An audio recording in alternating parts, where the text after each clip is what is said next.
Morning. Morning, sunshine. Today, we're going to learn how to use our calculators to talk about what we were kind of previewing yesterday with this y hat thing, which is a prediction line, which we call the least squares regression line or the line of best fit. And so something that's kind of important to understand is something called a residual. And one of the questions is, well, how do I know which line is the best line? And the cool thing is your calculator will do all this for you as you go along. So they're going to give you some data points. We're going to be using our lists today a lot. So you're going to need your calculator. And you need to kind of understand what a residual is. So a residual is the actual y value minus the predicted y value. And what this is telling us is how far a data point is off from our prediction.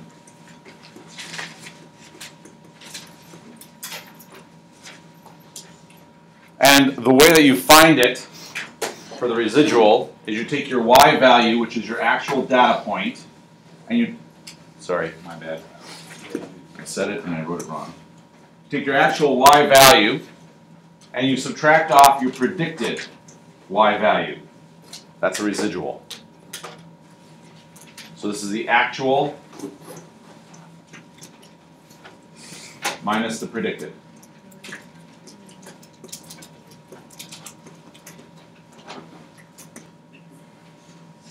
A good fitting line is the one that we call the regression line.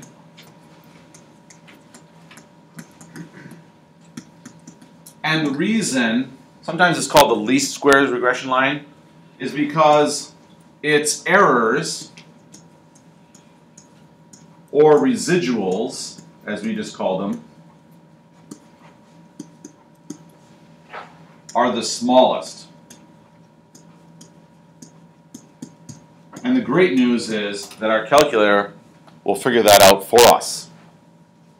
So a good fitting line is called the regression line, and the errors that we have, those residuals, how far you're off from your predictions, are the smallest. This root mean squared error has a formula, and the good news is I'm going to show you the steps so that you can do this. These steps are also on my website in a PDF format. They're not in your packet, but they are on the website. And I'll show you what that looks like, and you can find it. It says root mean squared error on my Moodle site. And it goes like this. It is the square root of the sum, which is that sigma symbol, of y minus y hat squared. So these are your residuals when you're taking the actual y value minus the predicted y value. And you divide all of that by n minus 2. And the n means the number of things that we're talking about. So in case you are not aware, this e thing means the sum, or in other words, add all up. These y things are the actual y values, usually in list number 2. These y hat things are your predicted y values. We're going to be probably putting those in L3. And this n thing is talking about the number of data points.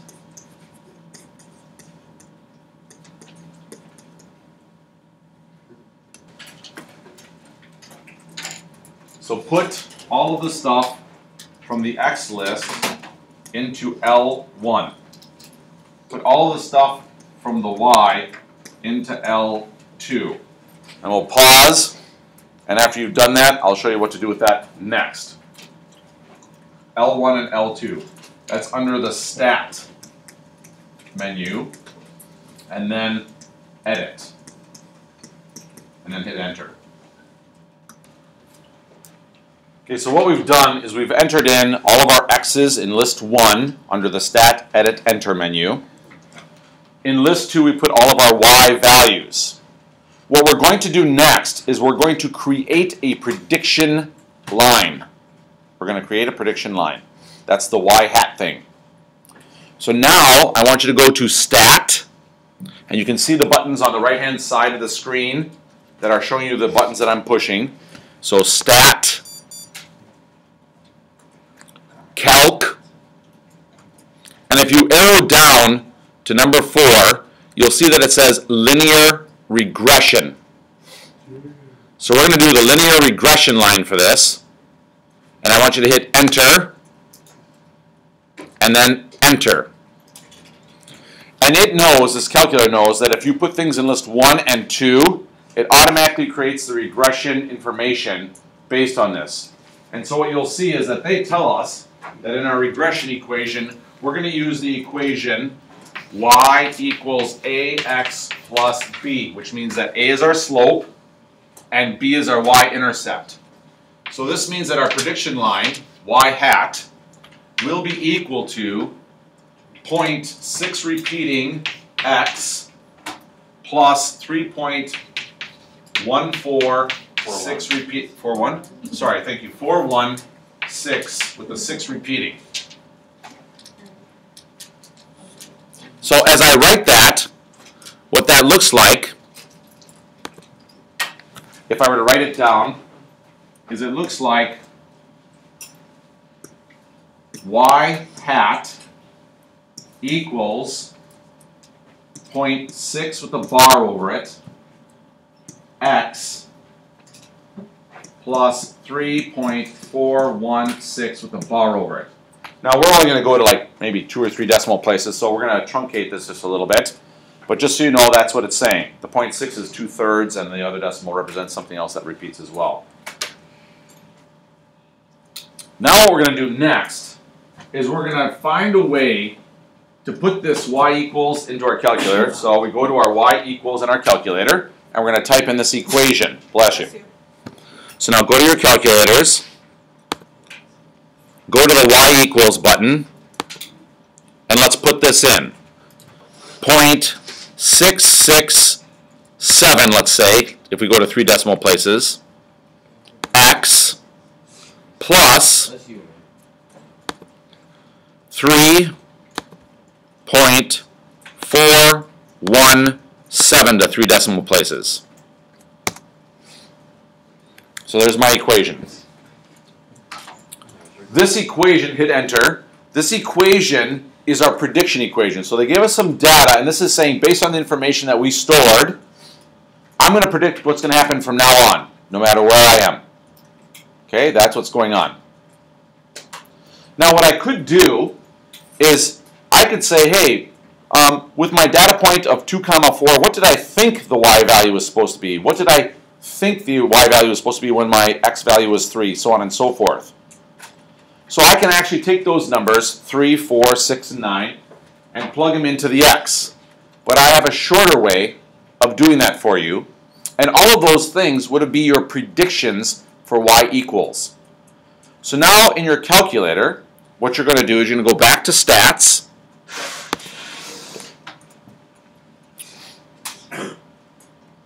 And you're going to go into the Edit menu.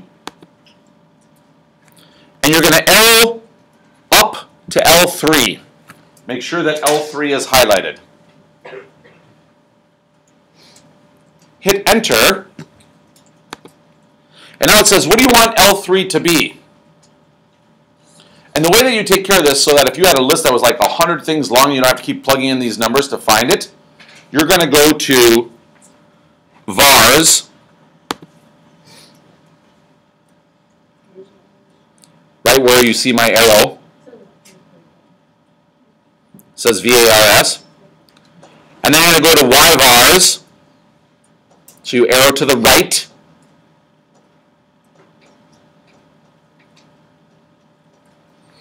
And it's highlighting function. So the function, all that means is whatever you had in y equals. So you hit Enter.